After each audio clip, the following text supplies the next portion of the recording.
প্রধান আসামি শেখ হাসিনা যদি প্রত্যেকটি হত্যার দায়ে একবার করে মৃত্যুদণ্ড হয়, তাহলে 1400 মানুষকে হত্যার দায়ে অন্তত 1400 বার মৃত্যুদণ্ড হওয়া উচিত। বিতর্কের ঝড় উঠেছে আদালত চত্বরে। এক ব্রিফিংয়ে চিফ প্রসিকিউটর তাজুল ইসলাম বলেছেন, একটি হত্যার জন্য একবার মৃত্যুদণ্ড হলে শেখ হাসিনার 1400 বার ফাঁসি হওয়া উচিত। এই বক্তব্যের পরে দেশ জুড়ে শুরু হয়েছে আলোচনার ঝড়। বৃহস্পতিবার 16 অক্টোবর যুক্তিতর্ক উপস্থাপনের পর সাংবাদিকদের সঙ্গে আলাপকালে এই মন্তব্য করেন চিফ প্রসিকিউটর তাজুল ইসলাম। তিনি জানান, অভিযোগপত্র অনুযায়ী শেখ হাসিনা শুধু অভিযুক্তই নন, বরং ঘটনাগুলোর পেছনে মূল পরিকল্পনাকারী ও নির্দেশদাতা হিসেবেও তার নাম এসেছে। তাজুল ইসলামের দাবি, শেখ হাসিনা হেলিকপ্টার ব্যবহার করে গুলি ও বোমা বর্ষণের নির্দেশ দিয়েছিলেন। এমনকি হাসপাতালে আহতদের চিকিৎসা না দেওয়ার নির্দেশ দেওয়া হয়েছিল বলে সাক্ষ্য প্রমাণে উল্লেখ আছে। প্রসিকিউটরের ভাষায়, এ ধরনের প্রমাণ পৃথিবীর যে কোনো আদালতে উপস্থাপন করা হলে সেখানে সর্বোচ্চ শাস্তি দেওয়া হতো।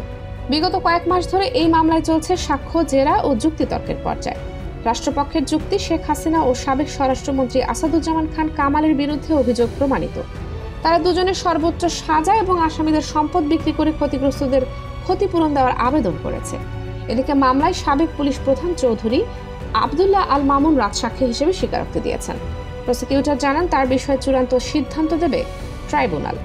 রাষ্ট্রপক্ষের যুক্তি উপস্থাপন শেষে এখন কথা বলবে আসামিদের রাষ্ট্রনিযুক্ত আইনজীবীরা।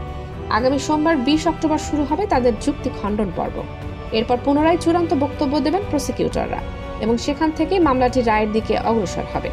চিফ প্রসিকিউটরের এমন মন্তব্যে ইতিমধ্যেই রাজনৈতিক মহলে তীব্র প্রতিক্রিয়া হয়েছে। এখন সবার চোখ ট্রাইব্যুনালের দিকে, যেখানে ঠিক হবে দেশের সাম্প্রতিক ইতিহাসের সবচেয়ে আলোচিত মামলার ভবিষ্যৎ।